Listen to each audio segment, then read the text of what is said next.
So I definitely thought it would be smart to give it to you in full, just regular speed. So therefore that you guys could really get a concept of what I was doing. For the people that are really impatient, you got the fast version. It was sped up a little bit. Anyway, so what we're going to start off doing is moisturizing it. You can opt to do a little beeswax to kind of help maintain, the little kinks in your hair, and you can opt to not do it. But I put the oil in it to moisturize it.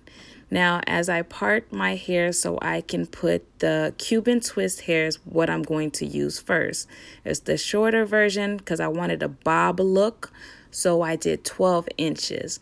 Now, when I put it in my hair, I'm going to make sure that it's even, slightly even.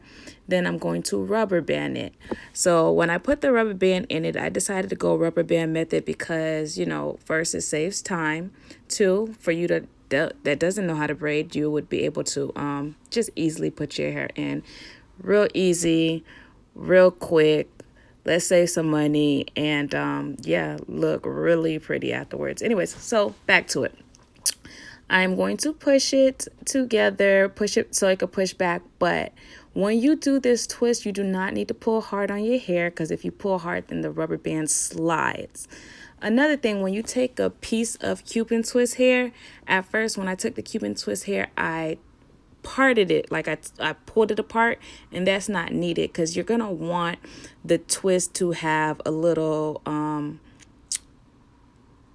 how can I say it? You want it to have like width to it so that your dread is not tiny. I know I didn't want my dreads tiny.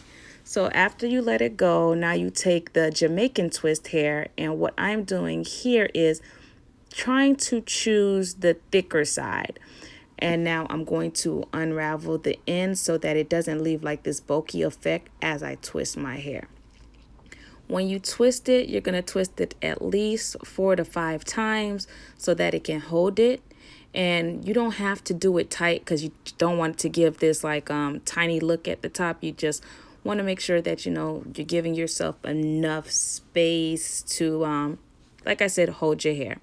Now, when you get ready, when you're twisting down and rolling it around that twisted hair already, you want to make sure that you have it kind of spread out some. So when you have it spread out some, that it's covering your double twist. Now, I do have some twist that is not like fully covered, but you could not tell. Like, I love this not too perfect look because if anybody has tried Faux Locs and know anything about Faux Locs, I definitely do not like the perfect fresh look. Like, you want it to look as natural as possible, so the older the better. And the first time I recorded me doing my hair, it didn't come out correct. It was not like great angles, but when I put this in my stories, a lot of you guys did request a video, so I'm going to deliver, and here you go. I hope that you're able to do your hair with this, but okay, that's besides the point. Let's get back to it.